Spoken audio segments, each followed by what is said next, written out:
Kolega Janez Polajnar bo predstavil ta dogodek, ki ga pričakujemo predvideno poplavljanje rek in morja. Hvala, ste prišli. Janez, izvolite. Hvala. Pozdravljeni. Torej, danes popoldan in v noči na sredo pričakujemo ponovno poslabšanje vremena z močnejšimi padavinami, nalivi. No, te padavine bodo vsaj v nižjih predelih na Primorskem v obliki dežja, v notranjosti in pa v višjih legah pa bo snežilo. V tem času lahko zlasti ob teh intenzivnih nalivih pade med 40 in 80 mm dežja na kvadratni meter. No, moram pa povedati, da ta čas še ne moremo z gotovostjo povedati točno na katerem območju bodo te intenzivne padavine. To bo nekje najverjetneje na območju Istre, torej na hrvaškem delu Istre, pa tudi na območju slovenske Istre in pa južne Primorske. Tam tekom popoldneva in zlasti v noči na sredo pričakujemo te močnejše nalive, ki pa seveda bodo povzročili težave pri odtokih rek in pa hudourniških voda, predvsem zaradi teh poplav nedeljskih, ki so pustile velike posledice na tem območju. Torej, največ težav pričakujemo na širšem območju slovenske Istre in pa ob obali tekom noči na sredo. Sprva bodo ob teh močnejših nalivih narasli manjši hudourniški vodotoki, ki se lahko razlijajo, ponekod poplavijo. Kasneje bodo narasle in poplavile tudi reke na tem območju, lahko da bodo poplavile tudi v večjem obsegu. Namreč tudi gladina morja bo ob plimi v jutranjih urah, to je v sredo med 3. in 6. uro zjutraj povišana in ta visoka gladina morja bo oteževala nemoten odtok rek iz zaledja v morje in prav to bo ta učinek bo povzročil, da se bodo reke na teh ravninskih predelih Strunjana, Sečovelj in ostalih ravninskih predelih ob slovenski obali močneje razlile. Torej, te se lahko razlijajo tudi na širšem območju, kot je to običajno.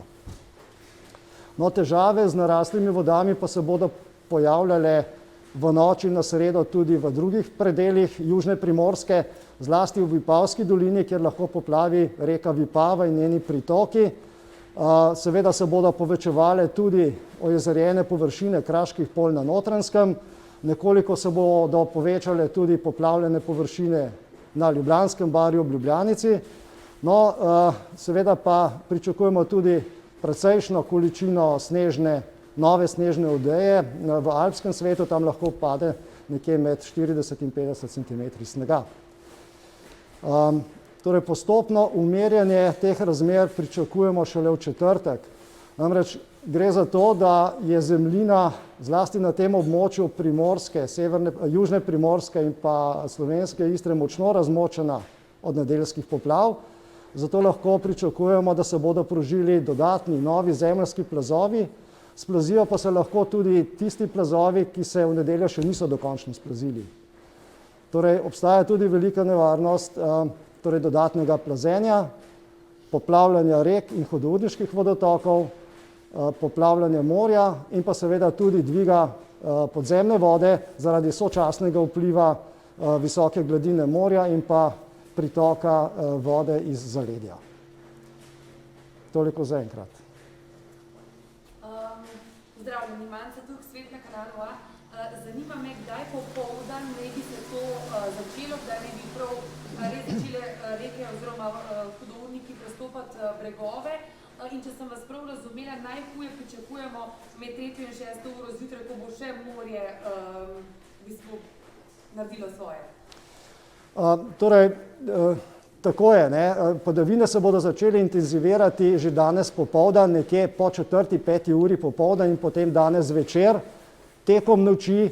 No, ta dodatni vpliv, neugodni vpliv visoke gladine morja pa pričakujemo jutri v jutranjih urah.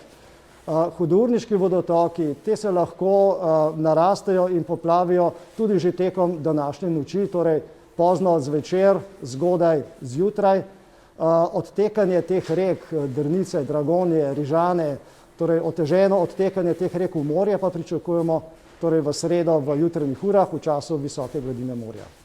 Še to me zanima, če lahko kakšen stav stavek poveste na včerajšnje neurje na Primorskem. Zakaj smo bili priča decembra taki sodri in toči? Kaj se je v bistvu dogajalo?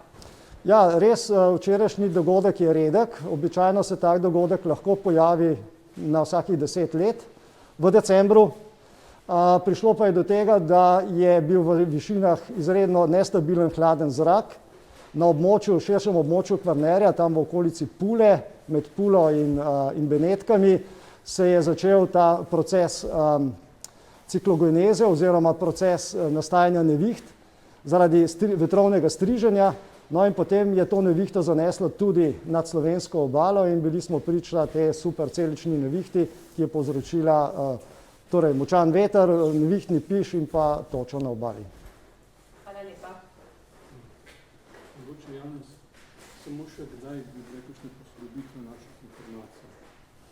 Ja, seveda, naša opozorila so bila danes zjutraj že izdana, jih bomo pa po potrebi obnavljali, torej naslednja obnova teh opozoril bo že danes popoldan in potem po potrebi tekom večera in pa noči. To je to. Hvala za udeležbo. Hvala lepa. Hvala. Preneste ljudi.